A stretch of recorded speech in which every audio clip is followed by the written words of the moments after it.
Morning or good afternoon, depending on the time zone you're in. Shaggy Suka, bleh. Yeah, need to warm up my pronunciations a little bit. Shaggy SoCal with Tool for Forza, and next round of track guides. It's time.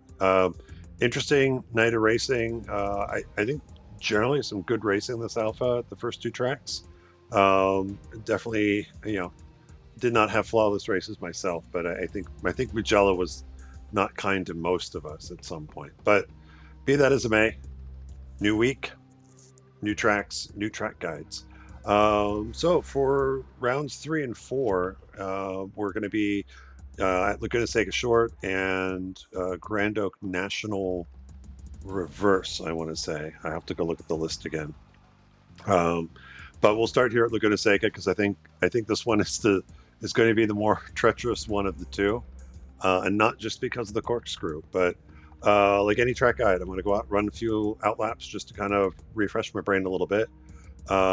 Then do kind of more of the slow track walk, where I'll spend a little more time talking about what I'm looking for, what I think the car needs, maybe a little bit of racecraft, kind of how I will approach it during the race, depending on traffic. And then speaking of traffic, run a mock race against the drivatars just to give myself, one, to try and figure out about how many laps we'll be doing, because that'll factor into tire strategy, and just also give me a little bit of traffic to try and work through. So with that, let's go ahead and just get started. Let's run some laps here.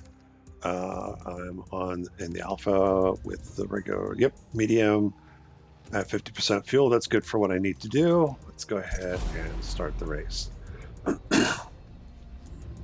I mean, we are on the short course, which I don't know. I mean, technically, is the short course here at Laguna Seca a fantasy track because it doesn't exist in current real life? I mean, it is kind of based off of, I want to say the original Laguna Seca didn't have the little infield loop, with the Andretti hairpin through 3, 4, and 5, but it's not like they can go and kind of set this up in real life currently. So is it a fantasy track, or is this more like a historic recreation? Maybe that's more accurate. But okay, cold tires, take it easy through here. Just before the bridge, down to third.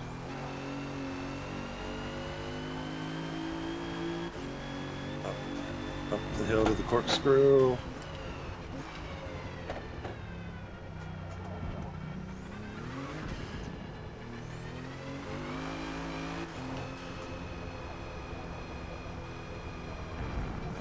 Balance, let the car do the work. Even though it doesn't want to do the work, you have to let it do the work.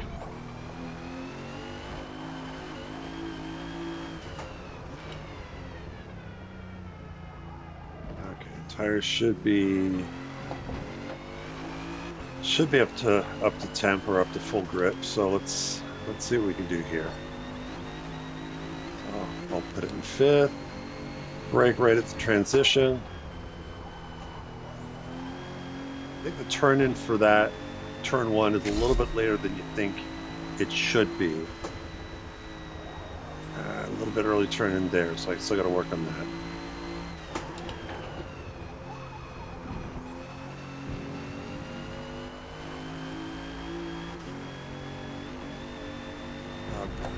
Brake just past the end of the curve, bring it to the right side.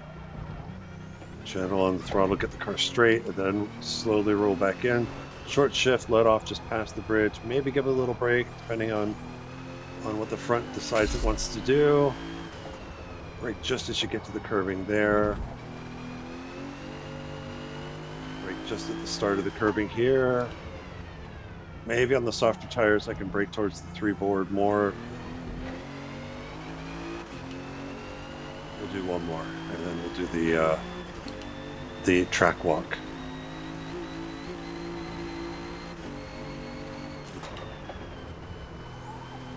Just looking at the apex there. Oh, not too bad.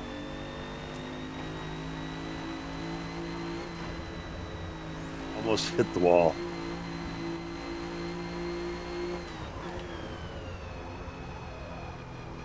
push. A little too much speed into the corner.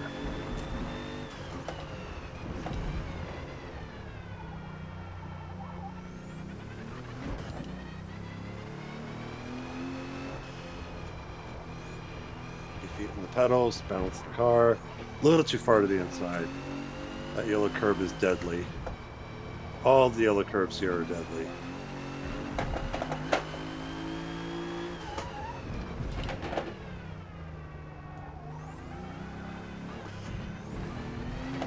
Okay.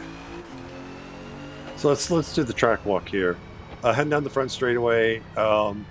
Depending on the run you get out and maybe even the tire you're on, you could, if you wanted to, wind the car out in fourth. You'll probably be hitting the rev limiter right about when you need to get on the brakes. For me, from a rhythm cadence kind of standpoint, I'll put it in fifth. I think it just, for me, if the car feels a little bit more comfortable and my reflexes are to downshift then in the braking for turn one. But what I'm looking for as I'm coming down here is, as I said before, like when we make this transition from the current course to this kind of fantasy historic recreation, I'm going to brake right at that start of that transition. It corresponds with the three board, the first Motul sign, whatever you can spot easiest. Again, if you have the braking line, that'll help. But I do point out the references I'm using because if you're behind somebody and you can't see the braking line, you're depending on it. The sooner you can kind of correlate trackside objects or trackside reference points to where you've been braking, the easier it's going to make your life in those situations. So, excuse me, that's why I point them out. So I'm going to brake about the three board, fifth gear down to fourth. The turn in, it's later than, at least my perception is it's later than you think it is. So I'm actually not going to, kind of release the brakes and turn in until I'm past the one board there. I haven't found a definitive turn here. Because at this point, even as I'm on the brakes and trying to get the car ready to turn in for the corner, I'm trying to spot that inside curbing. So again, the car's going to go where you look. So if I can get my eyes, always trying to be looking as far ahead as possible. So I'm going to try and get my eyes on that curbing and judge. I mean, ideally, I'd want to, I think, in fourth gear, off the throttle is get the car maybe to the curbing. The apex is right about here. if if I'm parallel with the second half of the curbing on the exit, that's good as well. So I'll be playing around with that angle. You'll hear me during the test race going, that was early. No, that was late. Um, this part of the track, for the I'm going to call it the short shoot here, up to old turn five or current turn five, or actually it goes all the way up to six now. Anyhow, I'm going to confuse you with turn numbers, but this is the short shoot, is what I'm going to call it. It's fourth gear. It's very high speed. It's very treacherous if you get it wrong.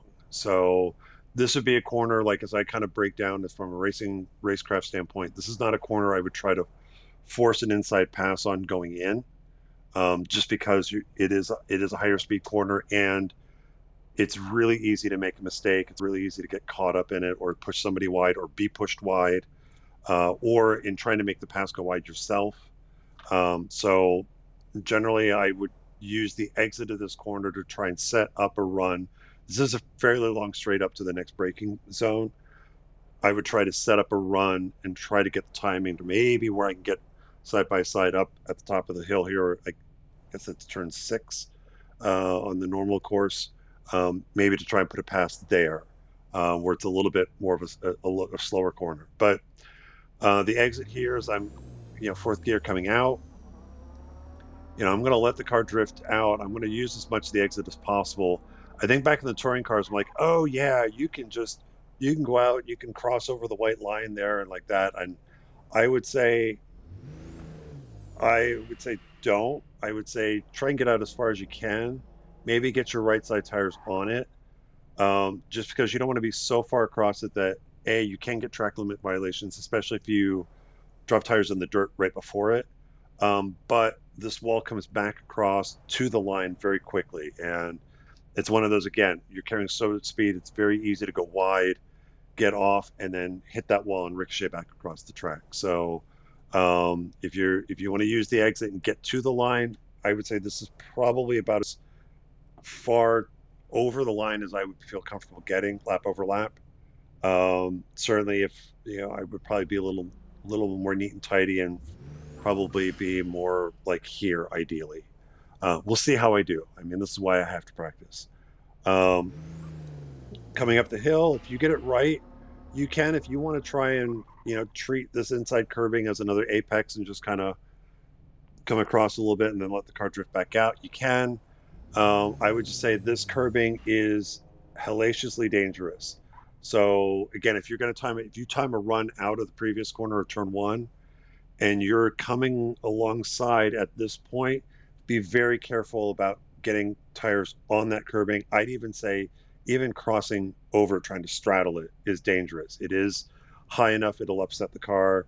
Actually, in the shakedown race, I did something. I think I was trying to avoid somebody, or I clipped it a little bit, and it actually, because you're still in full throttle, and I didn't have traction control on, it put the car into a bit of a tank slapper. And so this short shoot is very high speed, very treacherous, very easy to get it wrong. Let the car come back out, and then setting up for what was the exit of, and I should have looked at the old track map first, but turn five here, this left-hander. So we'll call this turn three. What I'm looking for is, the nice thing is that it does have a bit of banking at the apex. So you can get a little benefit there, and it will flatten out. So just be careful of the back end wanting to step out. But what I'm using is I'm using the end of the walls here as kind of the guide to where you don't really need to brake, but you do need to come off the throttle and just let a little bit of the weight shift back to the front of the car, get it into the corner. Once you're in on that apex, then you can roll back into the throttle and finish going up the hill. But depending on the tire, it's usually I'm letting off right as I get to about this line, about where it starts to kind of cheat back, move back to the right. Is I'll let off the throttle here, and if I do this right, ideally I want to aim for the white just past the end of the white curbing there, drop the car into the banking, and position the car here at the apex. You're in the banking, you're going to get that little bit of benefit. I can start to then roll into the throttle as I transition back out of the banking to the right side. If I do it right, the car will just come out to the right side very nicely. It shouldn't drop tires on the outside, um, and full throttle back up the hill until the next braking zone. If you go wide, if you get into again, if you get into the gravel, just slow the car down, get it straight, and just merge it back on as best you can. Before I point out the braking, because I was actually playing around with this. If you are going to run in the gravel up to the bridge or past it before you try to rejoin it, I just want to point something out. You can see the cement barriers, and you can see how that one sticks out just that little bit more. That is enough to either stop the car in its tracks or punt you across the track. So I would say if you're going to stay in the gravel up to the turn and then try to rejoin there, just be careful of that. It's easy enough to get the corner of the car into that wall and have a bad day. But the approach to what I will say is turn three, I guess. Ah, damn it. Not what I wanted. Wrong button. I wanted to do a fancy I'm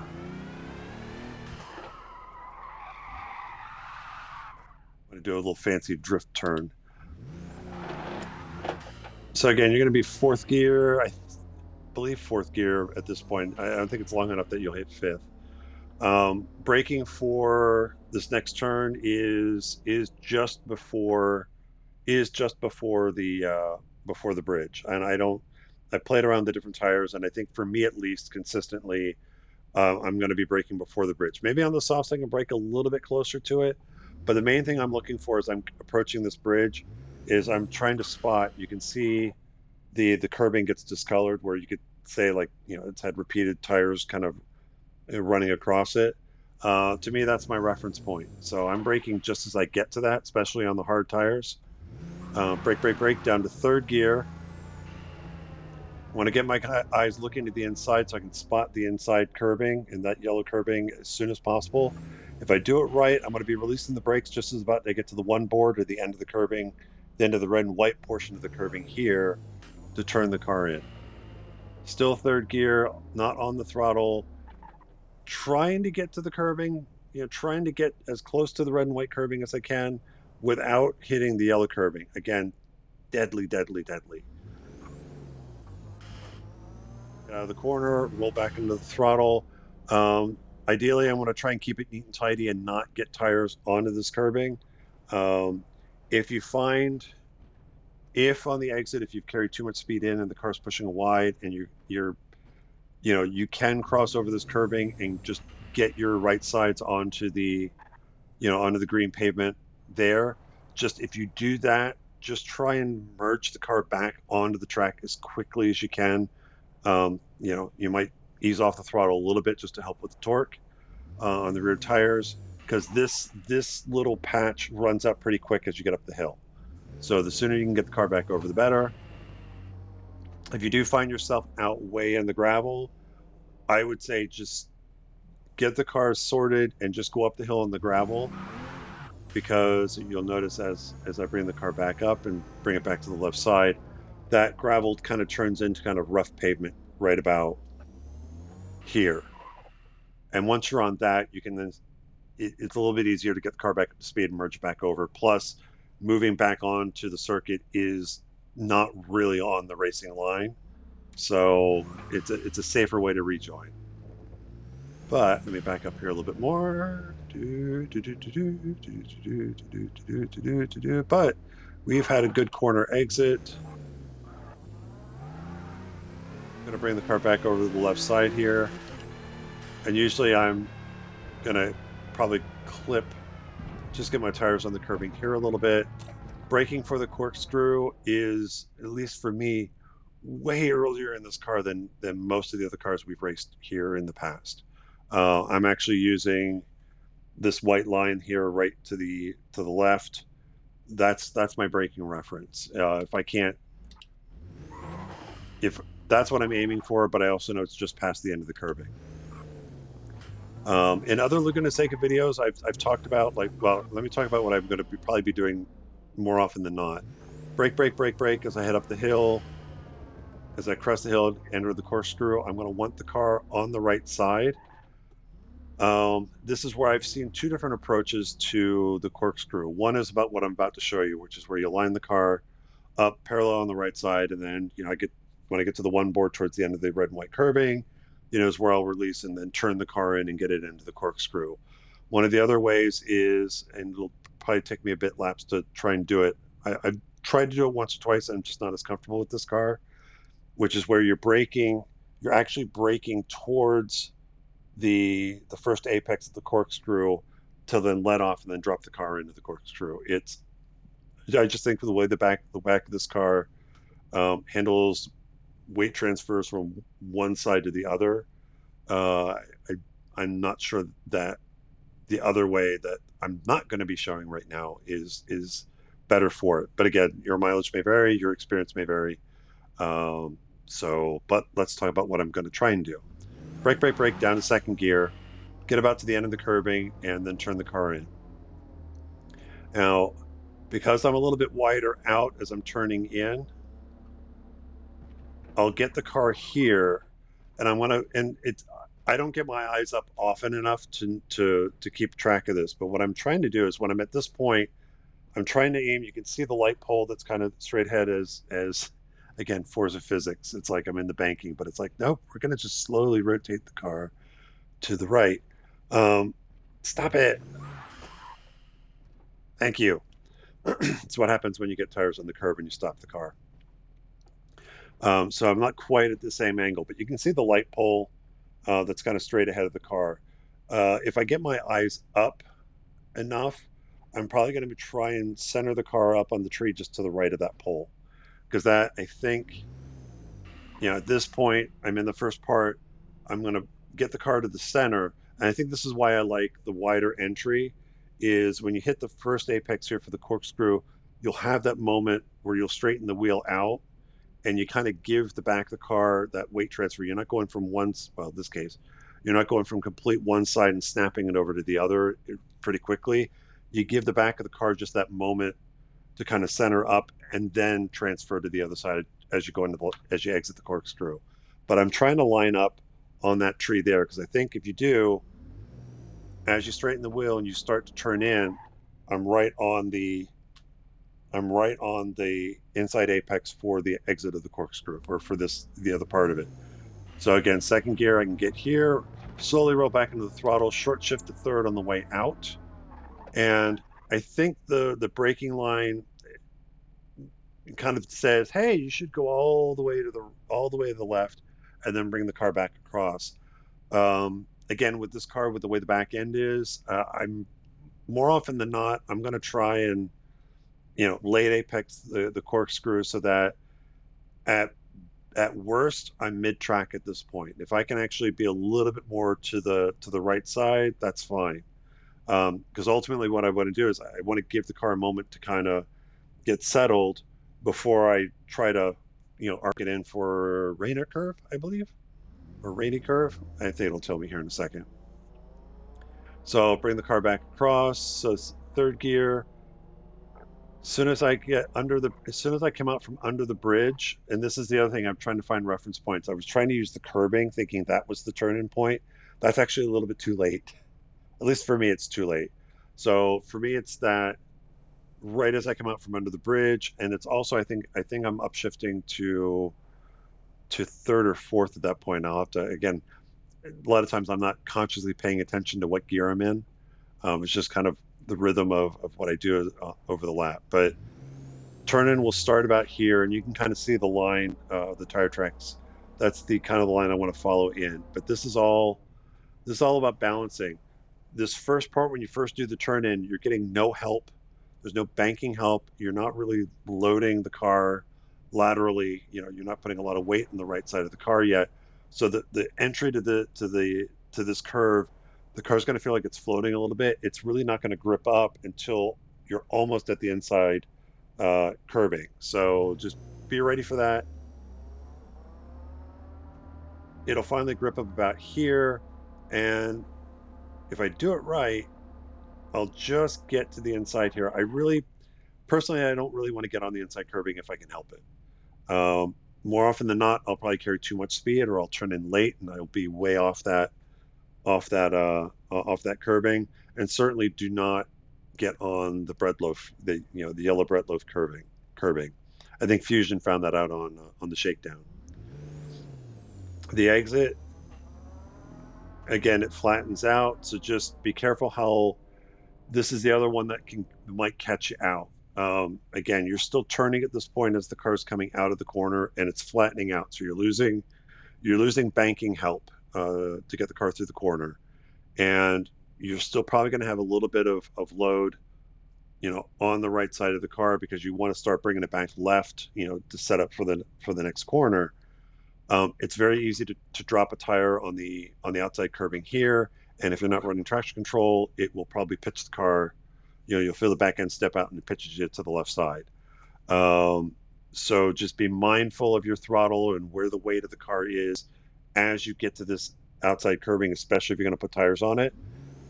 Once you're kind of out and the car's starting to come back across, if you're straight, then roll back into the throttle and depending on what you're doing, you may not even, if you're going to get back to full throttle, it's very briefly.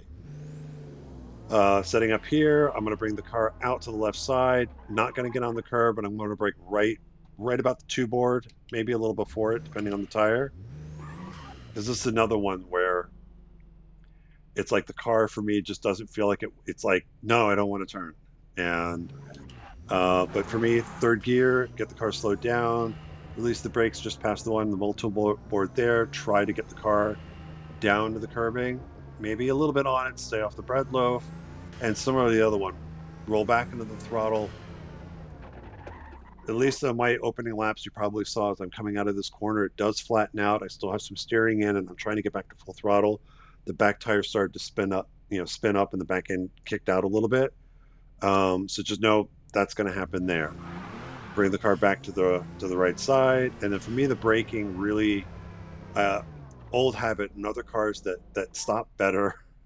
It's usually the three board, but really in this car, it's all the way back here, right where the red and white curving starts, maybe a little bit past it or between here and the three board, depending on the compound. And that's about where I'm going to be braking. So brake, brake, brake down to second gear. I'm going to release the brakes and hopefully turn in at the one board to the end of the curbing and try to get on the curbing a little bit here. And then the exit, you have two choices. You can be neat and tidy and keep all four wheels on the pavement.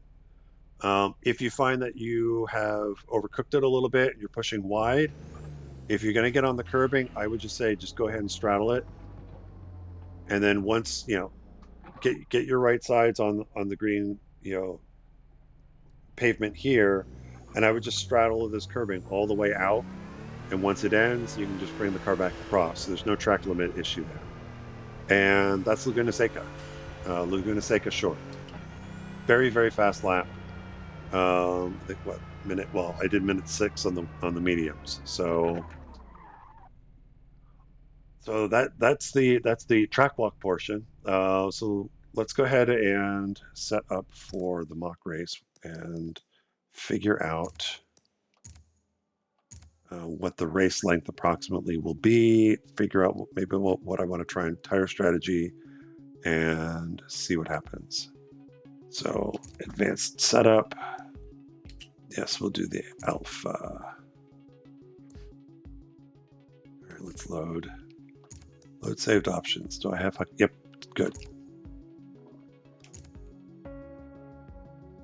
Should have everything from Hakone. So let's go ahead and set that up for WeatherTech.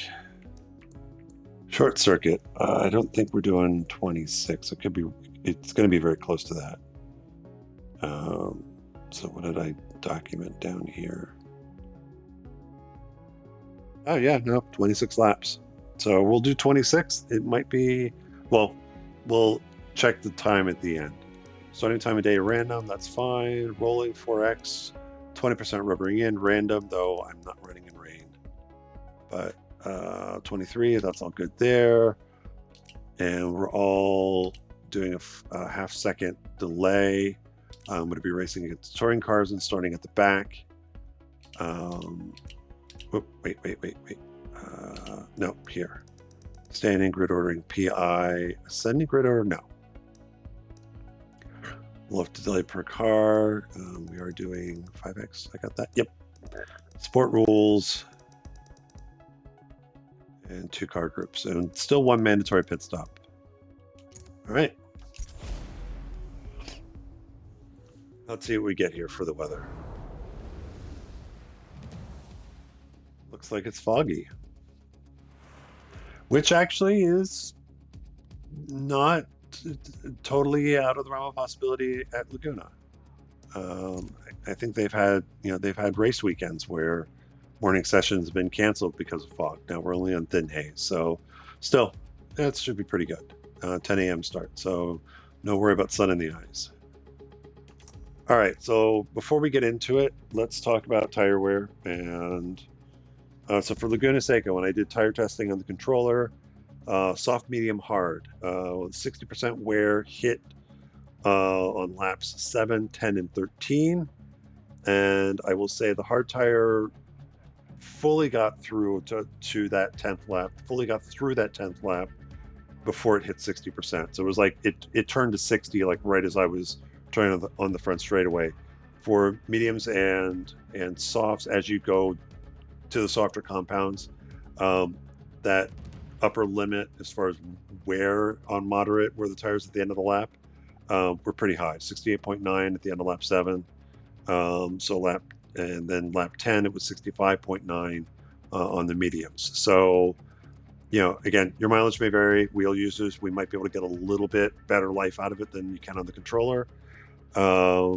And yeah, so 26 laps. Again, this is why I'm horrible with strategy. I don't know that you can do it on. Again, I'm going to do 26. Let's see if I do 10 and 10, 23, 24, 26. Can I squeak an extra 3 laps, or is it better to do Let's see. 20,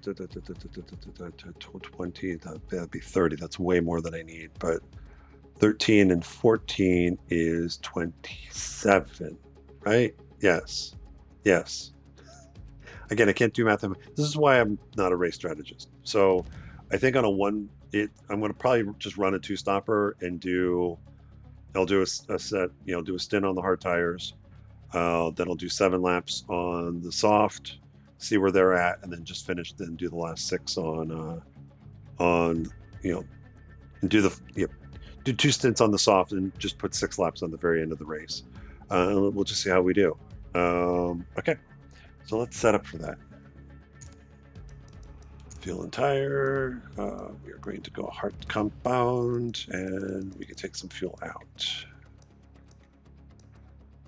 57. Okay. Let's go ahead and start race and see how well we do. And get a quick, pardon me while I move out of frame to sip some coffee.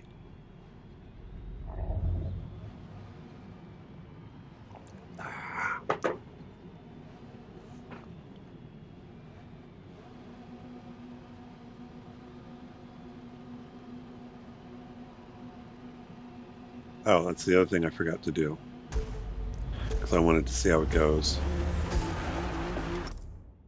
So the first 2 races, I did not use traction control, but I think just based off what happened at Laguna during the shakedown, I'm probably going to run. This is probably the only track that I'm probably going to go into it running sport traction control. It's with that short chute and how narrow it is, and just general nature of this track, how bumpy it is, how threatening the curbs are. I'd rather have that sport traction control on to help me if the back end steps out. If I start getting into a tank slapper, it'll help keep things under control. Ideally, I don't want to depend on it to keep the back in check. I want it there as kind of a uh, confidence or safety margin.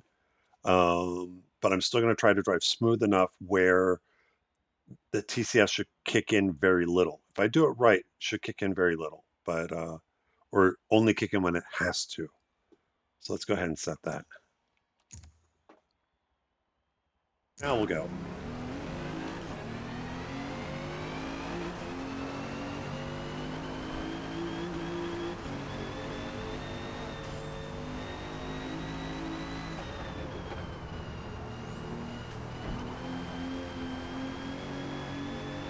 Got a bit of a run heading up the hill. Let's see if we can.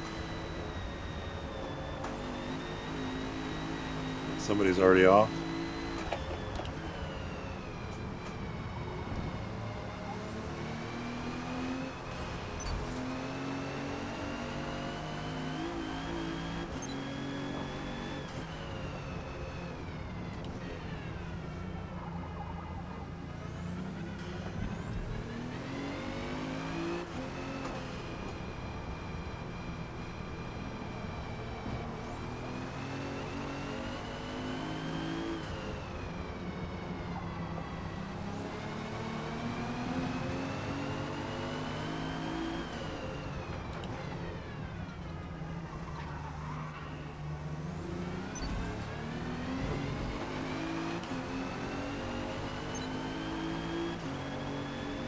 It's like I've got definitely the straight line advantage,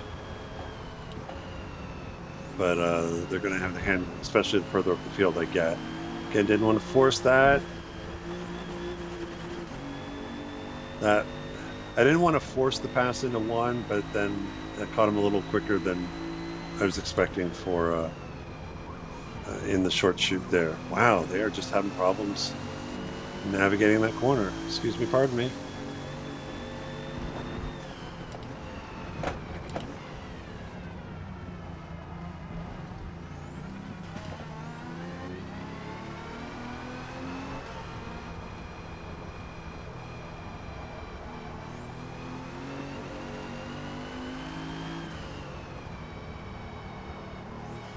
Honestly, I think the 2 best places to set up, well, the best place to set up a pass is heading up the hill towards the corkscrew. That was bad braking.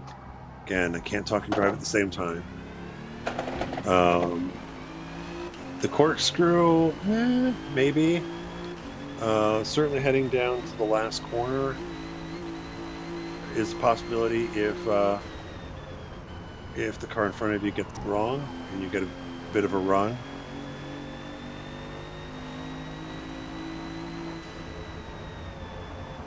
So a little bit of braking there. Oh, because we're all checking out.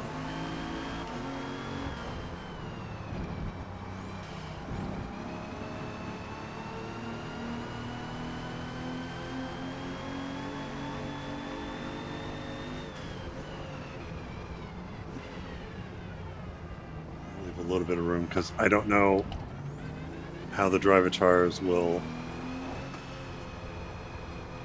decide, like, oh yeah, I'm just going to dive bomb into the corkscrew.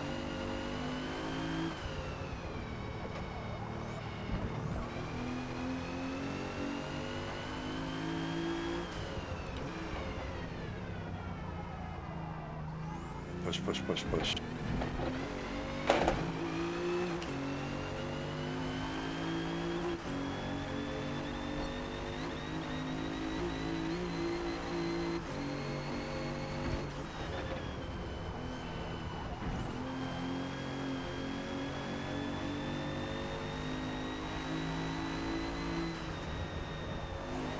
So a little bit of a check brake just to get a little weight on the nose to help with the turn in there on the hard tires.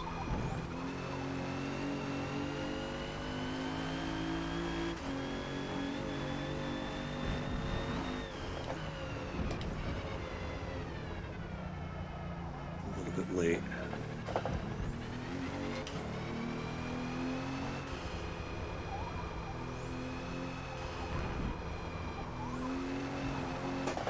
Yep, that's that outside curbing. I got on the gas a little too aggressively, touched the curbing.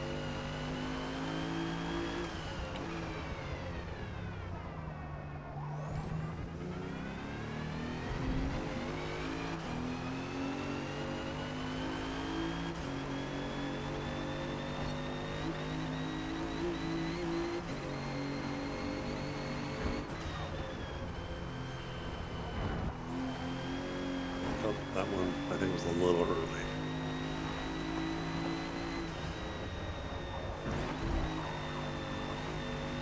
A little bit too far to the inside there.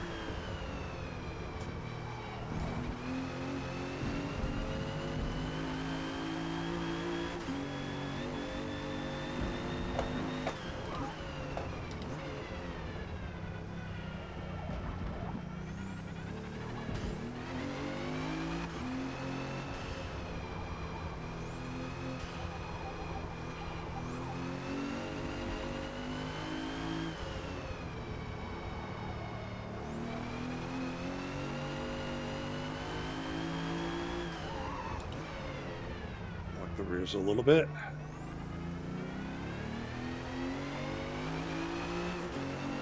Maybe those were the fronts. I don't know. I locked something up there.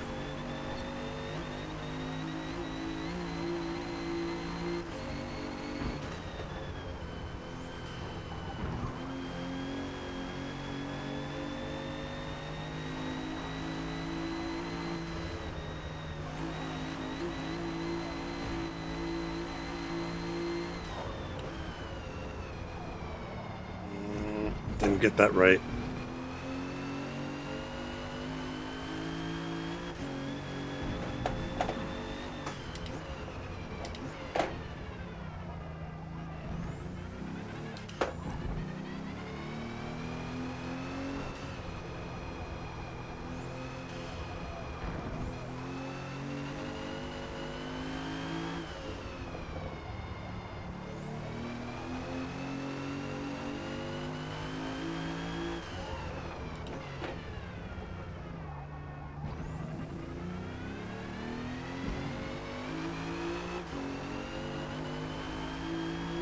I haven't really been checking intervals to see if I'm putting a dent on the leaders.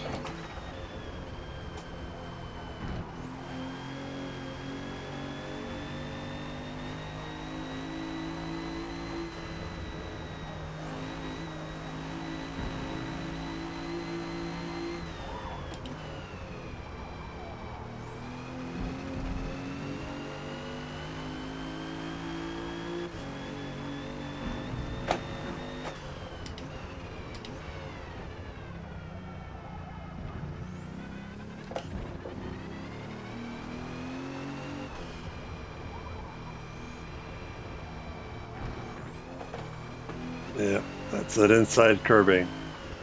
That's the bread loaf.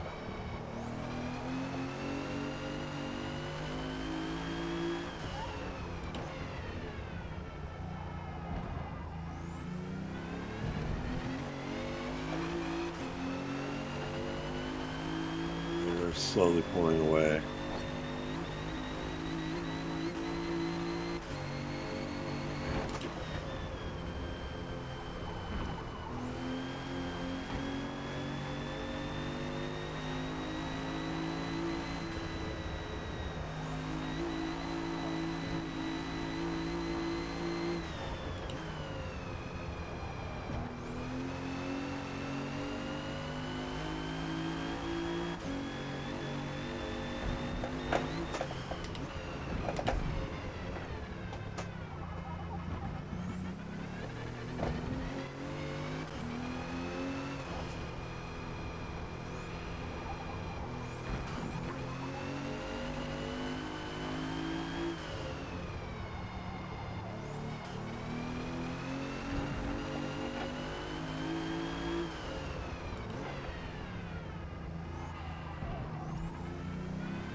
That was a little bit late. But I think we've hit the crossover point on to the car in front of me. Whoop. And somebody else has gone off.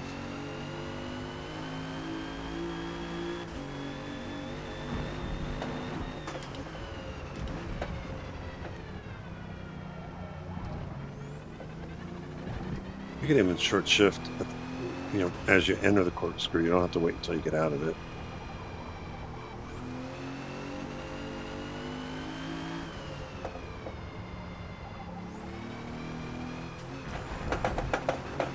Or that doesn't help.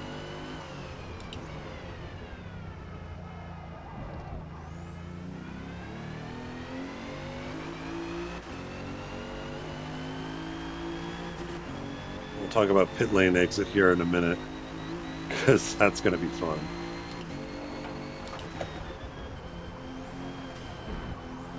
It's a little early, and you can see, since I was early, I got out, started to cross the line on the exit there.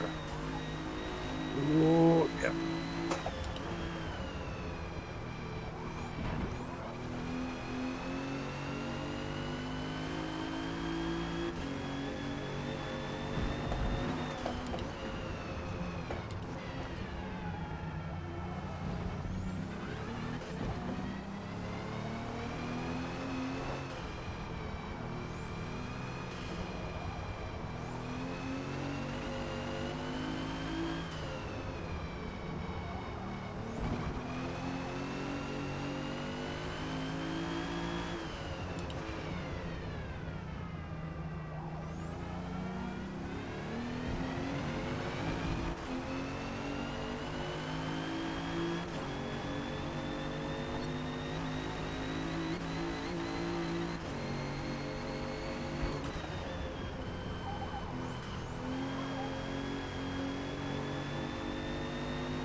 Do I get a run out of here? Yeah, their handling is just, oh, you're going in the pits. Never mind.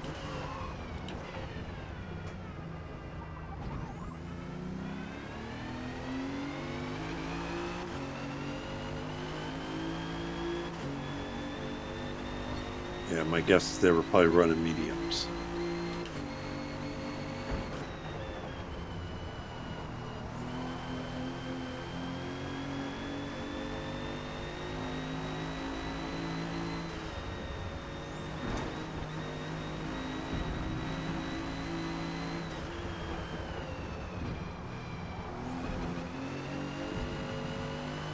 Couldn't quite see the reference points, figured to back off a little bit.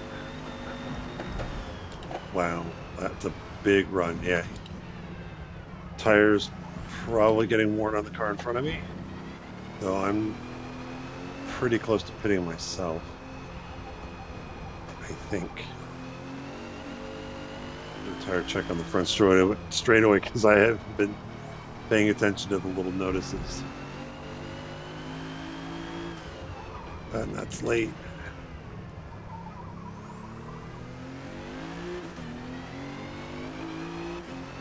52. I think we should be able to get a 13th lap out of it. Yeah, I'm not going to force that pass. But let's see if I can get a run up the hill.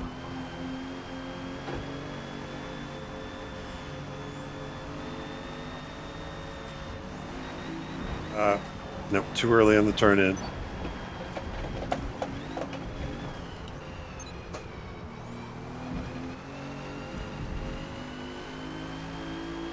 We're going to get a huge run up the hill here.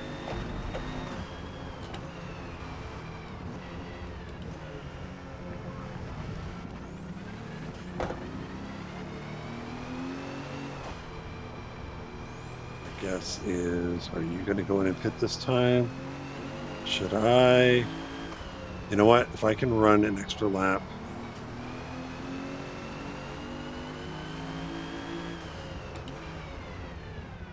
If I can run an extra lap on the hards now, that makes the... I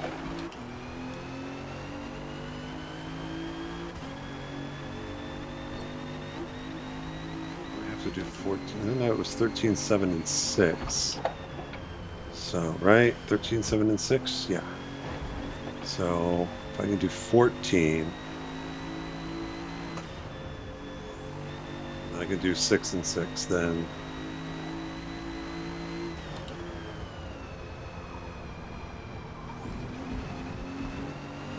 Stay over there, stay over there, stay over there, stay over there. I'm going to take a little more of an inside lane here.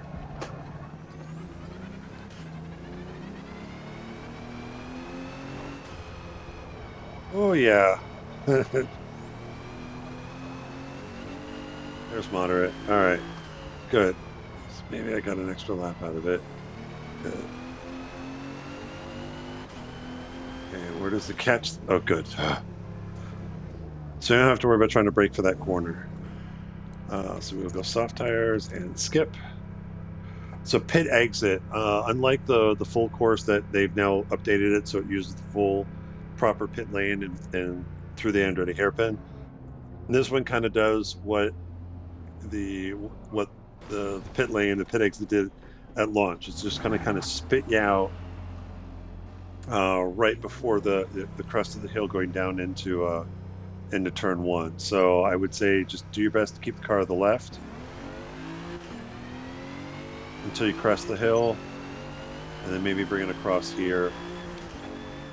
Yeah, I think it's traffic dependent. You know, if you've got faster traffic coming along on the front straightaway, you know, try and keep it to the inside through turn one, just to give them a lane, and hopefully it gives them room to kind of decide if they're going to try and force something or check up. But at least you've given them a lane to work with. If you got nobody coming, yeah, then just pop out, take the racing line. Okay, so we are going from lap 14. We're going to go lap. This is like Hakone. Going to go to.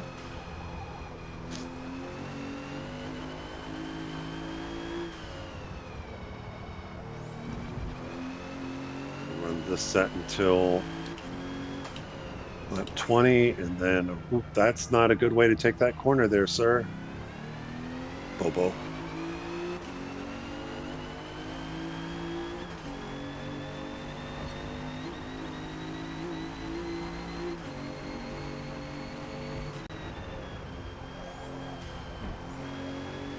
Oh, it's so nice to have grip.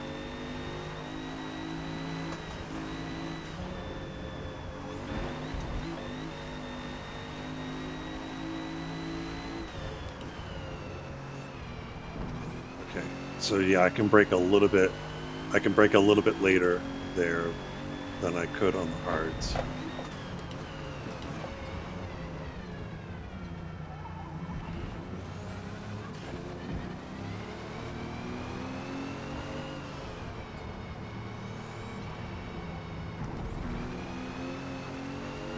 A place to make a pass stick.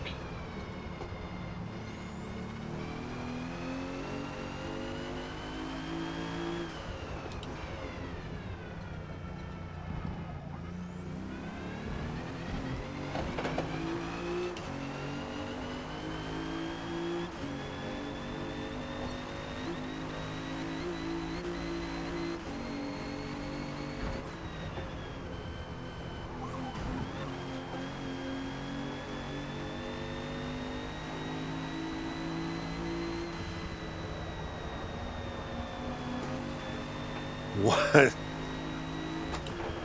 Yeah, I can kind of brake at the bridge. That's what happens when you hit the bread loaf.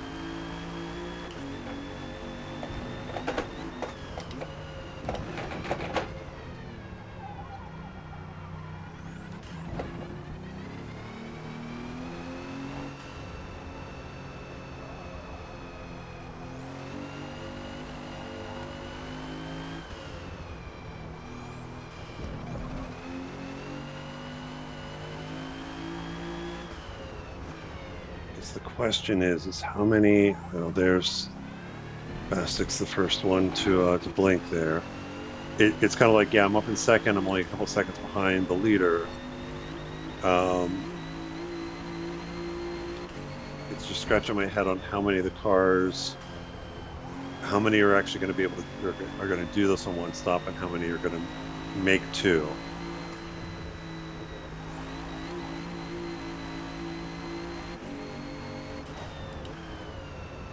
Soft tires, you could probably brake out the bridge.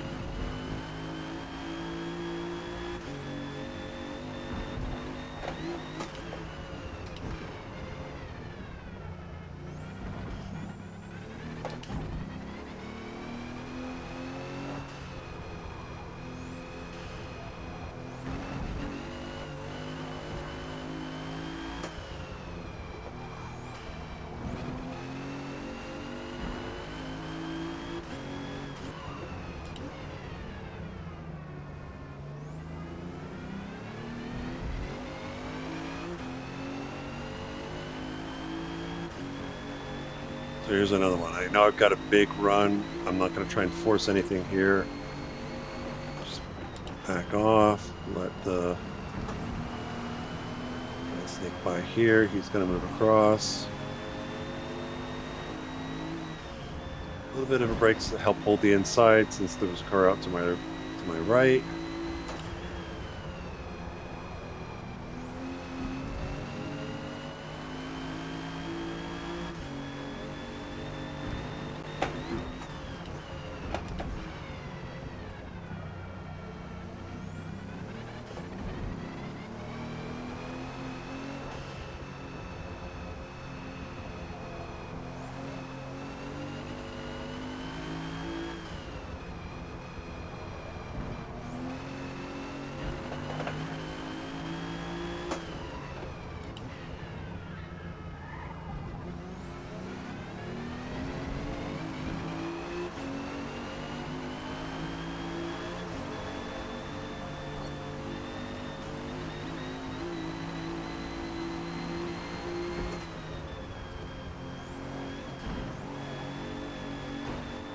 So there was a good, I could say, Drive Tires did something very good there, which is kind of held that inside line out of the pits, gave me a lane to kind of work, to work an outside pass on hot tires, as I can't talk and drive and go off on the outside, just get it on the gravel, bring it back on, and all the better.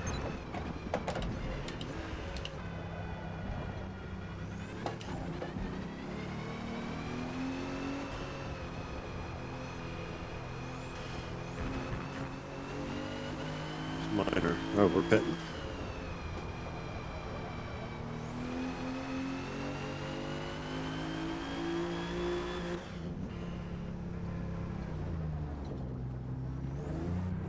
Okay, soft tires to the end.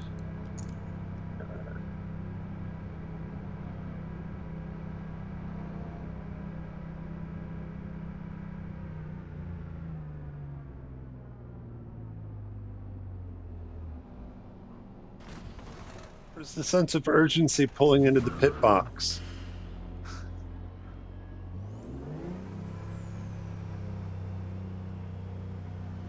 Okay. I'll try not to. Looks like I'm coming out in fairly clean traffic.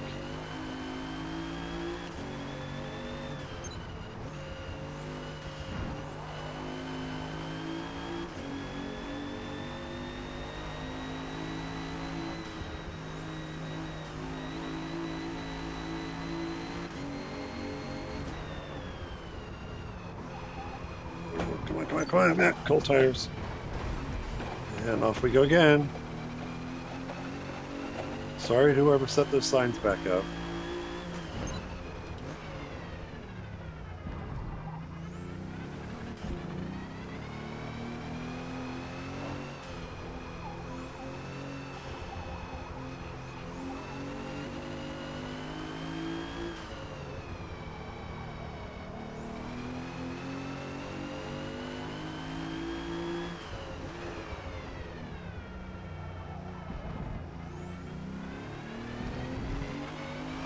So I don't think I can catch. If Bobo doesn't have to pit, there's no way I can catch him. So at this point, I'm just seeing if I can get the second place.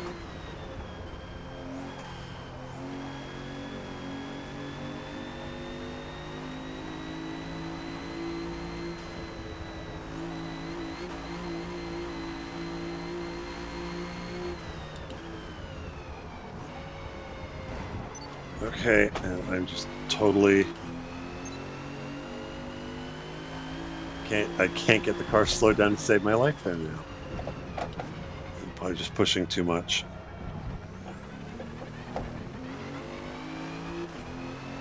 I mean, pushing understeer, yes, but maybe trying to ask the car to do, even on soft tires, do something that it's just like, no, we're not going to do that.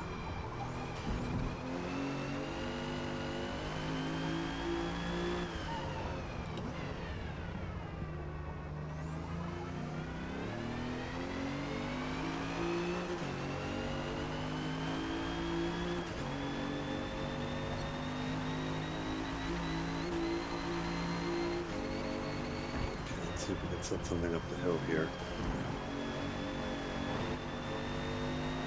Got a bit of a run. I'm catching him too quick, though. Yeah.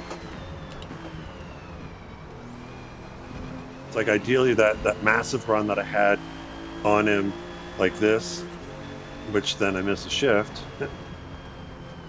It's like I want that massive closure rate after that kink heading up the hill. I think that would help set up, get me alongside at the braking point and make that pass into that left-hander easier.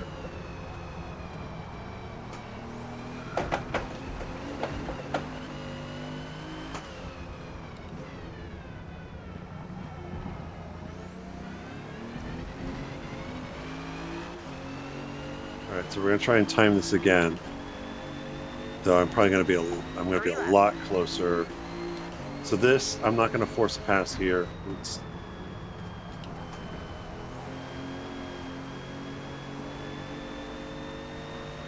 if I can time this. Oh, he goes to the inside. I'll leave a little room. That's a little more room than I wanted to leave, but.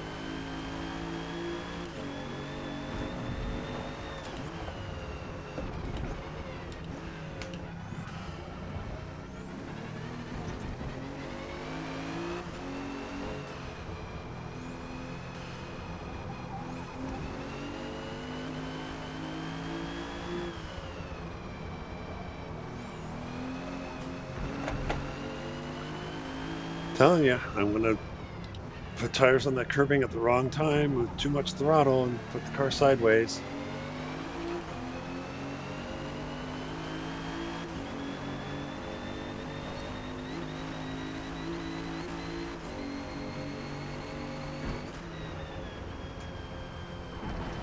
little bit early in the turn in, but so just had to slow it down a little bit more.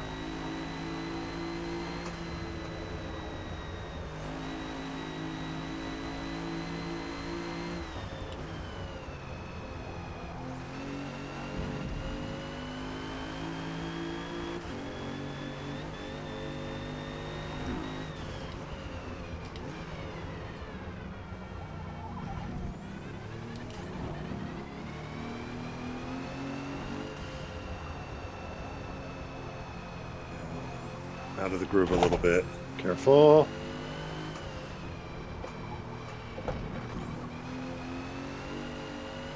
I got plenty of fuel.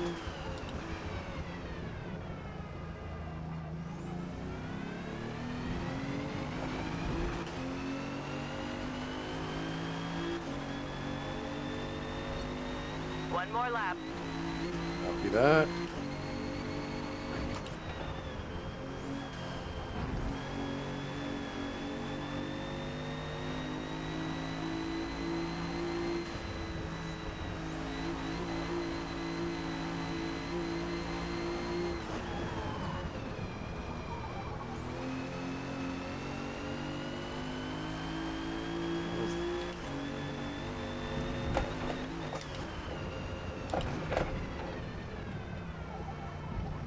White car, I believe, is Bobo.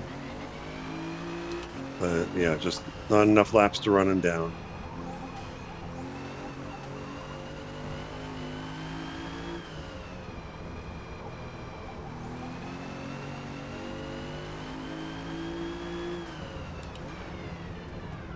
Unless he gets caught up in traffic.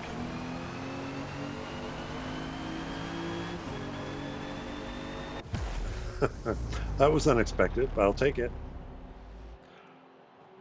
Let's see what the timing is. So 30:23. So yeah, 26 laps might be a lap or two long.